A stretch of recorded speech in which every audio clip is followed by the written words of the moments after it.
We do continue along. It is Dog Thursday. Great to have you with us. And with all the scheduling mayhem going on, I've been looking forward to getting this guy on.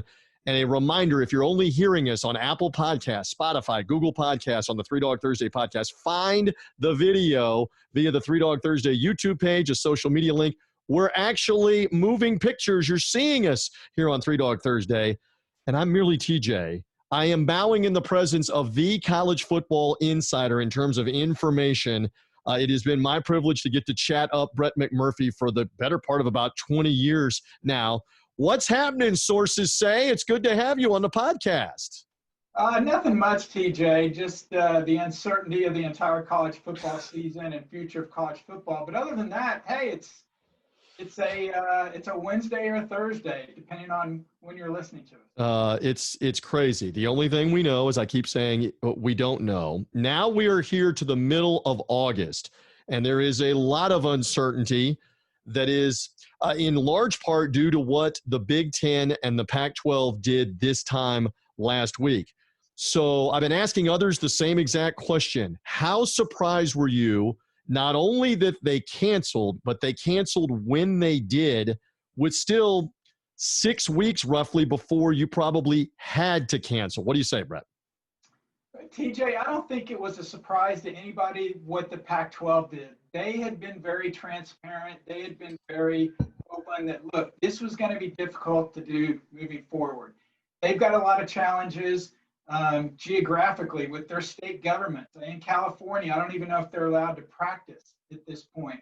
So they had a lot of issues and challenges to be able to play because of the restrictions with their state government. So when the announcement was made Tuesday, I don't think it was a surprise to anybody that the Pac-12 decided they would cancel the fall season. There was some thought that the Big Ten may wait.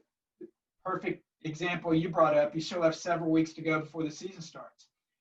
Everyone, though, thought that whether the Big Ten pulled the plug or not, the Pac-12 would soon follow and make their decision to pull the plug. The Big Ten presidents met earlier on Tuesday. The Pac-12 presidents met later that day. So what's happened since? Well, Larry Scott, which has been basically the butt of a lot of jokes and criticism for the past year or two, he comes out of this looking great. Because why? They were very transparent. They provided their 12-page document that the doctors gave to them, to the media, to say, hey, look, this is why we're not playing. These are the specific reasons why we felt it wasn't safe to go forward. And pretty much everyone's like, hey, we're cool with that. Yeah, we prefer if there were games being played. We understand based on the information you have why they're not playing. What did the Big Ten do?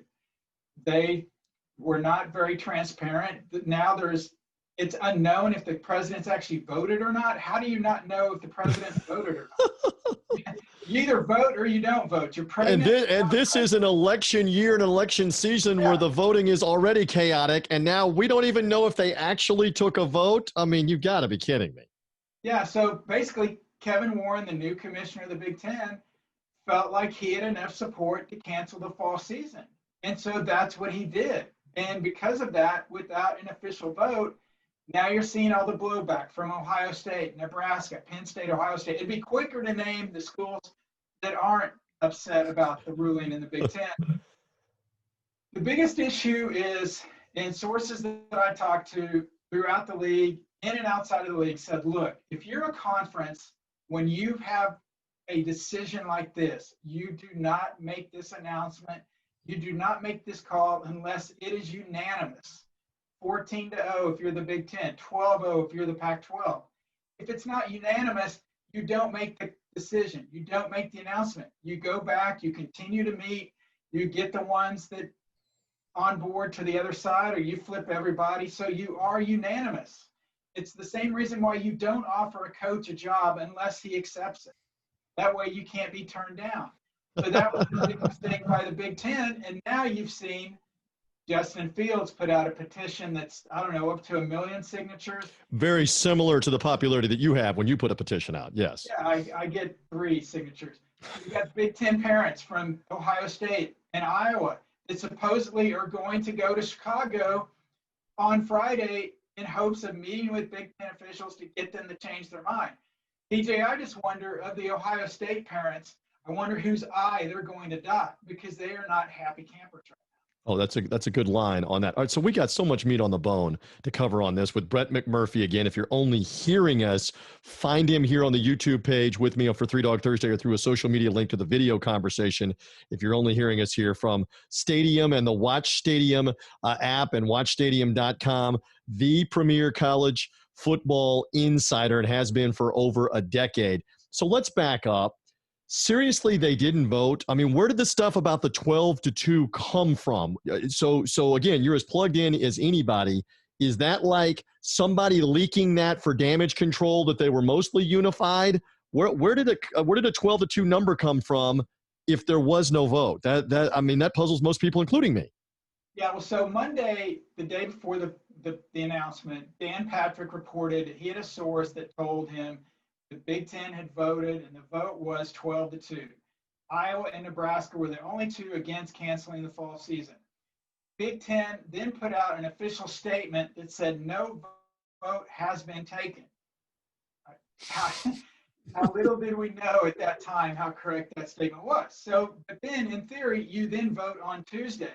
What Penn State AD Sandy Barber said the other day was that she wasn't aware of a vote. I'm sure she talked to her president about that. The presidents at Minnesota and Rutgers, when talking to their local media, both did not specifically say there was a vote, and basically said you need to check with the Big Ten office for more information. Wow. That's the trying to be the most subtle way of throwing the commissioner under the bus, is that way. Or you do the Nebraska way, which is as soon as the announcement is made, you put out a statement, the first thing out of the box from the chancellor, the AD, head coach Scott Frost. We are very disappointed in the Big Ten's decision. We are ready to play. We want to play. Sources have told me Nebraska that day and the next day reached out to schools from the Group of 5 conferences about coming to Lincoln and playing. However, that quickly got shut down when Kevin Warren, the Big Ten commissioner, reminded Nebraska that, oh, by the way, if you're a member of our conference, you get $54 million a year in media rights. If you want to go do your little thing and play a season this year, you're not a member of the conference. You're not getting $54 million. Then you saw Nebraska backpedal after that. But yeah, TJ, you've got a lot of unhappy campers out there because ultimately Kevin Warren decided to make this decision based on what again, there is a majority in the Big Ten that didn't want to play, but you don't make this decision, especially this far out, when it's not a unanimous decision. All right, so let's cut to him. Let's cut to him. Real quick, Ohio's governor just announced Ohio will be allowed to play high school football this year, but every college in the state of Ohio, including the mighty Buckeyes and all the schools in the MAC, will not play. Yeah, Cincinnati theoretically can play in the American Athletic Conference, but the other ones cannot. So let's zero in more on Kevin Warren, who's the brand new commissioner of the Big Ten. He's got other credibility problems because he's got a son playing at Mississippi State who, to my knowledge, has not opted out for health reasons, and Kevin Warren hasn't pulled his son out for health reasons. What a PR debacle that you're talking out of one side of your mouth about health and safety, and then from a credibility standpoint, you're not pulling your own son out for health and safety. If you're purporting here and elsewhere that this is mainly Kevin Warren doing this, he's like a piñata, and we're waiting for him to get hit and the candy to fall out, brother. Yeah, you're right, TJ. I mean, look, obviously it's Kevin Warren. It's a decision between him and his son, or his son's decision. Their family needs to deal with that or whatever. But if you were the a commissioner of a conference, and you determine it's not safe for your student athletes in that conference to play, I would have thought that at that exact moment, my son would then have announced he's opting out and not going to play this year. Right. Like you said, as of our taping right now, his son is apparently going to play this year for Mississippi State. And that, along with a laundry list of 100 other things, is what has really pissed off the Big Ten fan base so much, so that you actually have parents, marching on the city of Chicago trying to reverse this decision. Okay, I want to go over 2 or 3 more aspects of this quickly. The first one is, what are the chances here that these upset families that have written with the petitions that are going on, hold on, that the biggest fan bases of Penn State, Michigan, and Ohio State could influence a reversal? I saw the O, and I don't think you meant OHIO. You don't believe there's any? No, I don't, TJ, because again, keep in mind, even though as much criticism as the league has received and Kevin Warren has received, there still was the majority of the 14 members that did not want to play. Now, we don't know if it was the vote, even though there wasn't a vote, but we don't know if it was the schools in favor, if it was an 8-6 margin, a 9-5 margin, or a 10-4. It's certainly there are at least 4 schools that did not want to do this. So it's somewhere in that 8 to 10 number of the 14 Big Ten schools that did not want to compete this fall. So yeah, they can petition, they can do all these different things they want to do. The presidents are not going to flip a decision based on that. I'm going to disagree with you. All right, so I said earlier in the podcast, presidents are wishy-washy as it is. They often lick the finger and stick it up in the air. Which way is the wind blowing? It would not surprise me if they backpedal completely and reinstate the conference-only idea later this week, next week, something like that. If the pressure continues to grow and mount, I could see them cracking. I really could. I could see them backpedaling. It's still far enough out to where you can install the conference-only idea that they had for late September. I know you're staunch in saying it's not going to happen. I'm just saying they crack all the time on all kinds of things, and maybe they will here.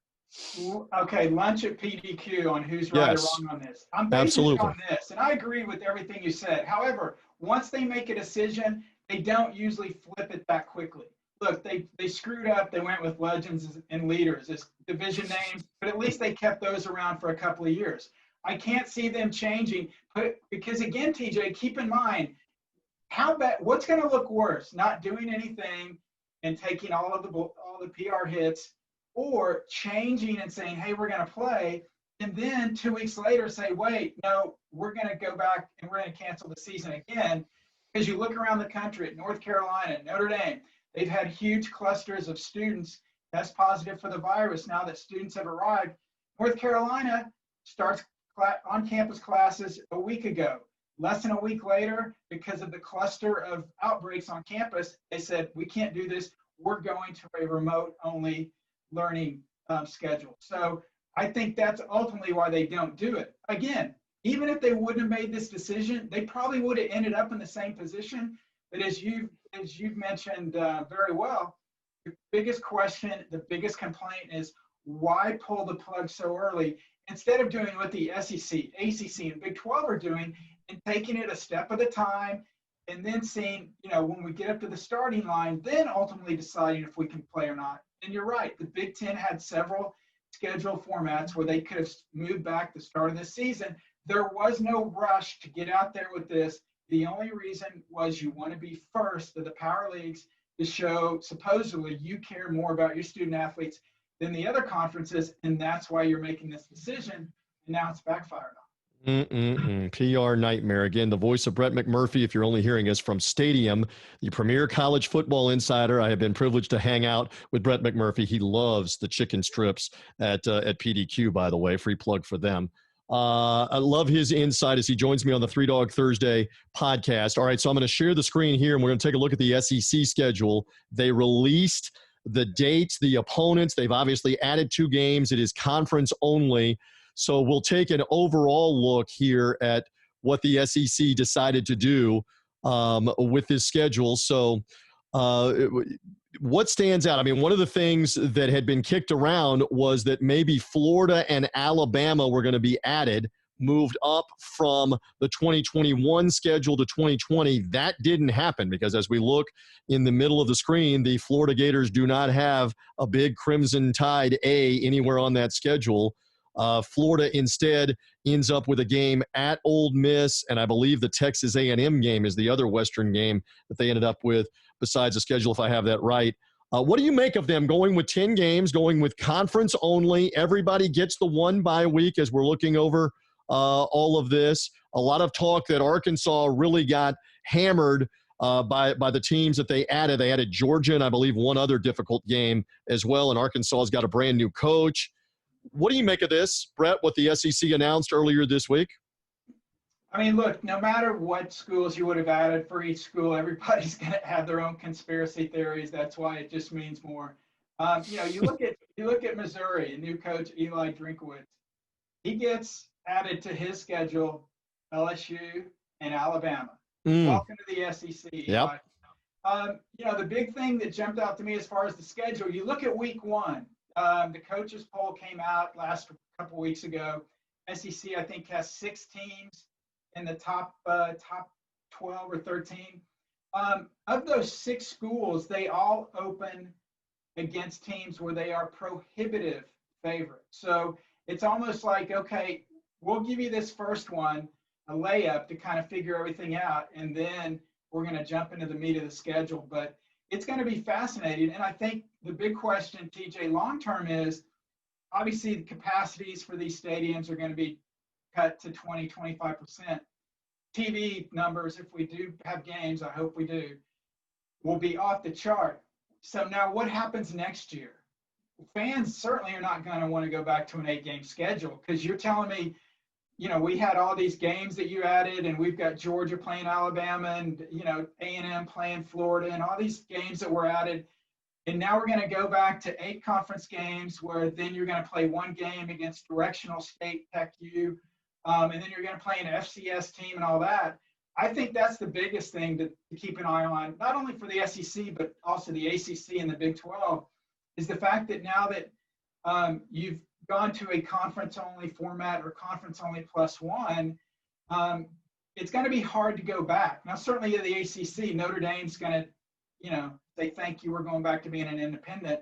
But it will be fascinating to see what happens, because I think once the media gets a taste of these conference-only games, and you don't have the tomato cans that you're playing in the second week of November, I think it's going to be hard to convince these people to go back to this, especially when attendance was dropping in previous years, not including this year, because they didn't have a lot of quality opponents.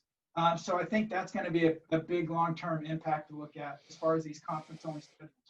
All right, we're almost done here with Brett McMurphy. I'll ask you the same type of question around the Big Ten. What is the chance that one of the conferences, and it won't be the SEC, that either the ACC, you mentioned North Carolina and the problems, or the Big 12 buckles here? Do we put that at a 10% chance? Do we put it at a 25% chance? Maybe you think it's higher, that one of them in the course of the next 2 to 3 weeks sees the spikes that's going on. The conference presidents here again are not the same as the athletic directors and the coaches, that one of them buckles. What would you gauge that at from what you're hearing? Give me an educated prediction.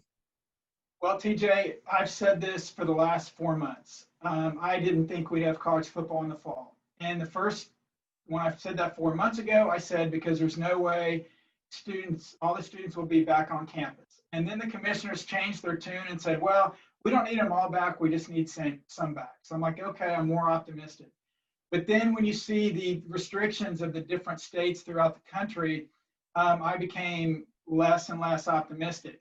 This has nothing to do with whether those 3 conferences you mentioned can play and play safely. Unfortunately, I think it boils down to this: liability concerns with the school presidents. And I think right when they get up to that starting line, if they haven't pulled the plug before then, I think they pull the plug. I don't think we have college football in the fall. Man, I hope I'm wrong. I pray I'm wrong. I'll buy you 2 lunches at PDQ if I'm wrong. But I just do not see it happening. Again, it has nothing to do with, this is not political. This has nothing to do with whether I think this virus is the same as the flu, or I think it's the most deadly virus to come on the face of the earth. It boils down to liability concerns. And as you mentioned about the presidents, they are not risk takers. And I think at the end of the day, when they've got to make the decision whether to go forward, because look, TJ, if something goes wrong, they're going to get sued back to the Stone Age. Why is that? Because everyone's going to point to the Pac-12 and the Big Ten and say, look, they had basically the same information you did. They shut it down, but you kept going because you wanted to make your TV money. You had your media rights deals, et cetera, et cetera. That's not a good look. And so I think ultimately nobody plays. I hate that. again, I hope I'm wrong. You wanted my prediction. You got it. There is his prediction. I believe the SEC is playing no matter what. We'll see what history says at the end of this, and the SEC may even pause during the season. We'll see how this goes. We're definitely in uncharted territory on that. All right, a little more fun with Brett McMurphy from Stadium. He's at Brett_McMurphy. If you didn't know that already, he's a great follow on Twitter for a lot of different reasons. You and I, again, go back some 20 years, and we go back in large part to the movie Roadhouse. Patrick Swayze, Kelly Lynch, Ben Gazzara, the late Ben Gazzara, etc., and Sam Elliott and a lot of others that are in that movie. Terry Funk, the professional wrestler, as well. All right, so there he is, the late Patrick Swayze in Roadhouse. Such an iconic movie, to the point that you and I were joking one time, and you actually said to me, we were having dinner or something, and you said, it's one of those movies that I got to know anytime that it's on. And I said, okay, from here on out, I'm going to let you know when it's on. And so that went on for like about 7 or 8 years. I would just send you a text message that said AMC right now or HBO 2 right now, right? I mean, you can verify that. The problem was you were texting me 4 times a day every day. I'm like, TJ, give me a break. No, but you're right. I actually have to work. Yeah. So, it's funny. And I, when you mentioned that, it reminded me, I think the last text I think I sent it to you is that and I forget the name of Kelly Lynch's husband. Yes. All of his buddies text him every time Roadhouse is on and says, hey, your wife's having sex with Patrick Swayze. Because yes. I want to say it's Rowdy Harrington. Does that sound right? Something like that. But Bill Murray is one of the ringleaders of that, who knows that director, and he sends that stuff on.